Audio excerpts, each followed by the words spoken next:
En 2026, votre stratégie de contenu est probablement en train de vous faire perdre du temps, de l'argent et des clients. Dans cette vidéo, je vais vous expliquer pourquoi le volume de contenu est devenu votre ennemi, là où on vous recommandait il y a quelques années de produire en masse du contenu, et les 4 piliers concrets pour construire une stratégie de contenu performante en 2026. Et restez jusqu'à la fin parce que le 4e pilier, la majorité des équipes marketing ne l'ont jamais activé, or c'est celui qui va définir qui sera visible dans 18 mois. Alors d'abord, pourquoi est-ce que la logique du volume est morte? Je vais vous poser une question directe. Combien vous avez lu d'articles de blog complets au cours du dernier trimestre? Et parmi ces articles, combien ont généré des leads qualifiés? J'entends par leads qualifiés des leads que vous pouvez tracer jusqu'à une signature. La réalité du marché B2B en 2026, c'est ça. Vos prospects, ils sont infobèses, ils en ont partout, ils téléchargent des documents tous plus longs les uns que les autres sans jamais les lire dans le détail. Ils ont accès à toute l'information en instantané via ChatGPT ou Perplexity. Et donc aujourd'hui, ils téléchargent des livres blancs ou des contenus par réflexe, mais en fait, ils vont pas prendre le temps de les consommer. Alors la stat la plus importante qui devrait vous faire stopper votre production de contenu à grande échelle aujourd'hui, c'est que 94% des décideurs en B2B privilégient ChatGPT ou Perplexity pour prendre des décisions d'achat. Ce que ça signifie concrètement, c'est que le tunnel de décision des acheteurs en B2B a changé. Et il commence avant même que ces gens-là n'arrivent sur votre site. Si vous n'êtes pas cité comme une source de référence par les intelligences artificielles, vous n'êtes pas visible et donc ces prospects n'arriveront pas jusqu'à vos supports. Vous n'êtes même pas mis en concurrence comme ça pouvait être le cas sur Google. Vous êtes simplement absent et invisible. Alors la vraie bonne question à se poser en 2026, ce n'est plus combien de contenu je dois produire au prochain trimestre, c'est comment exister dans un écosystème digital où l'IA filtre tout à ma place. Alors on va voir les 4 piliers de la stratégie de contenu marketing pour 2026. Premier pilier, le proof marketing. Ce qu'on appelle le proof marketing, c'est la preuve avant l'opinion. Alors voilà ce qui se passe dans nos fils LinkedIn ou nos boîtes mail en ce moment. On reçoit des dizaines de contenus qui nous expliquent tous les 5 tendances du marketing digital, les clés du leadership moderne, comment réussir sa transformation digitale. Et est-ce que vous savez tout ce que ces contenus en tant que commun, une IA les a probablement générés en 30 secondes. Tous ces contenus théoriques sont morts. Pas parce que les idées n'ont pas de valeur, mais parce que vos prospects ont besoin de preuves. Ils ont développé une immunité totale aux opinions sans les preuves associées. Ce qui fonctionne en 2026, c'est l'exact contraire. Documentez ce que vous seul avez vécu, ce que vous seul savez faire. Prenons un exemple concret, le même sujet avec 2 types de contenus différents. Première version, comment améliorer votre taux de conversion avec le content marketing. C'est un contenu qui est générique, interchangeable et donc oubliable.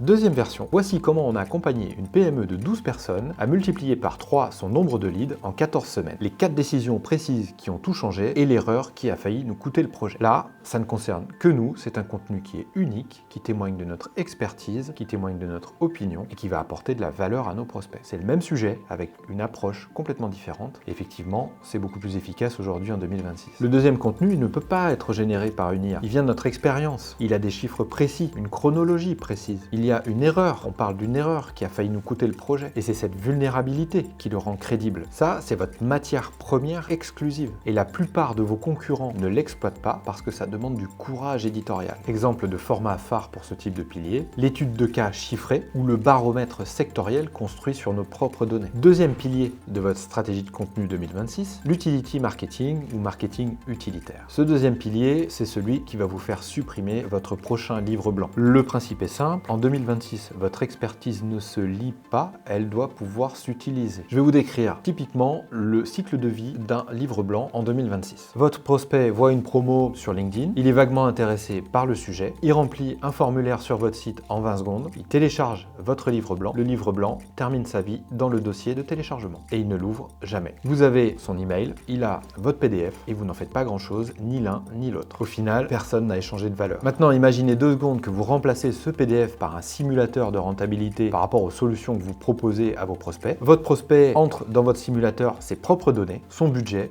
son problème actuel, sa situation. Et en 90 secondes, il obtient une réponse ultra personnalisée, activable, actionnable et qui lui permet de répondre à sa question la plus urgente. La différence de comportement entre ces 2 solutions est complètement radicale. Face à un article, votre prospect va différer et l'oublier progressivement. Face à un outil qui lui dit combien son problème lui coûte réellement, il va agir, il va entrer en interaction et il va commencer à se vendre lui-même votre propre solution. Et c'est là l'avantage commercial dont on ne parle pas assez. Quand votre prospect vous contacte, votre commercial ne parle plus à un inconnu, il sait exactement la problématique que votre prospect veut résoudre. Il appelle quelqu'un dont il connaît déjà le budget implicite, le problème principal, le niveau d'urgence, parce que votre simulateur a déjà collecté toutes ces données. Le cycle commercial est donc raccourci, le taux de transfo augmente et l'outil continue de travailler pendant que vous dormez. Le format phare pour ce pilier, c'est le simulateur ou le template utilisable directement par vos prospects. Troisième pilier, l'incarnation. Et celui-là, il va à l'encontre de tout ce que les équipes marketing ont appris depuis une quinzaine d'années. En B2B, en 2026, les prospects achètent à des gens, ils n'achètent pas à des logos. L'algorithme de LinkedIn a déjà intégré cette réalité. On voit bien que la visibilité des pages entreprises est restreinte par rapport à la visibilité des profils personnels. Un post LinkedIn sur un profil personnel génère en moyenne 5 à 10 fois plus de visibilité que sur une page entreprise. Et les IA génératives fonctionnent exactement de la même manière. Elles vont favoriser des sources humaines clairement identifiées. Une personne avec un nom, une expertise, des références citées par des sources de confiance, un historique de prise de parole cohérente. Et tout ça sera forcément beaucoup plus mis en avant que des publications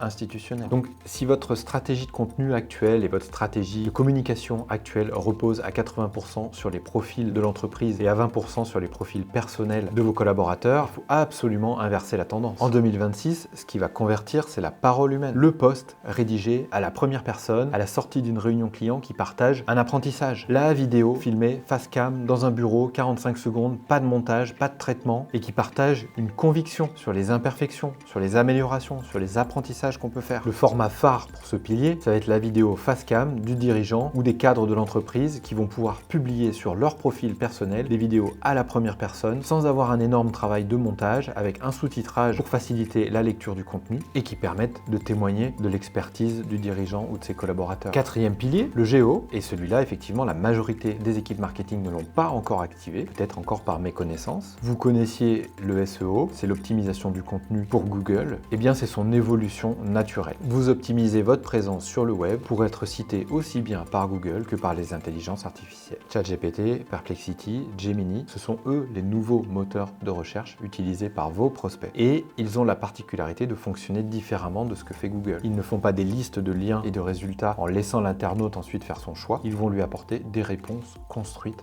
avec un raisonnement dans lequel ils peuvent vous citer ou pas. Faites un test très simple. Ouvrez Perplexity et posez 5 questions que vos prospects vous posent en général lors d'une prise de contact et voyez les réponses. Voyez si vous êtes cité régulièrement ou pas et voyez surtout si vos concurrents sont cités. Cela va vous permettre aussi de comprendre quels sont les experts de référence sur votre secteur d'activité selon Perplexity. Alors pour entrer dans ces réponses, pour être cité régulièrement, il y a 3 leviers à activer. D'abord, structurez correctement vos contenus pour faciliter la lecture et la compréhension par les IA. Ajoutez des résumés en haut de vos articles. Ajoutez des sections foire aux questions, formatées comme de vraies questions avec des vraies réponses. Ajoutez des données structurées à vos pages pour expliquer au robot ce qui est contenu dans votre page. Deuxièmement, construisez votre crédibilité hors du site. Une IA ne vous fait pas confiance par défaut, elle va vous faire confiance lorsque vous serez cité par des sources de confiance. La presse sectorielle, les plateformes d'avis clients, les comparateurs de références, des citations dans les podcasts, sur les réseaux, etc., etc. Troisièmement, maintenez une cohérence thématique dans votre production de contenu. Un acteur qui publie des contenus profonds, de qualité, régulièrement pendant 12 mois aura toujours plus de chances d'être cité qu'un acteur qui publie beaucoup de contenu sur tous les sujets de manière transverse mais de manière superficielle. Le format phare pour activer ce levier et le plus facile à mettre en œuvre, ça va par exemple être des FAQ sur les pages de votre site pour venir enrichir le contenu en répondant aux questions que vos prospects se posent et qui donc naturellement pourront être cités dans les résultats d'intelligence artificielle. Alors avant de conclure, voici comment choisir le type de contenu à produire en fonction de vos objectifs. Vous voulez asseoir votre crédibilité de manière immédiate, alors faites une étude de cas chiffrée ou un baromètre sectoriel issu de vos propres données. Vous voulez qualifier des leads précisément, alors proposez-leur un simulateur ou un template réutilisable. Vous voulez créer de la confiance personnelle, alors produisez des vidéos face cam, des posts LinkedIn, des publications sur TikTok, sur Instagram, sur YouTube. Il faut que vous vous mettiez en scène. Vous voulez être visible dans les IA, structurez correctement vos contenus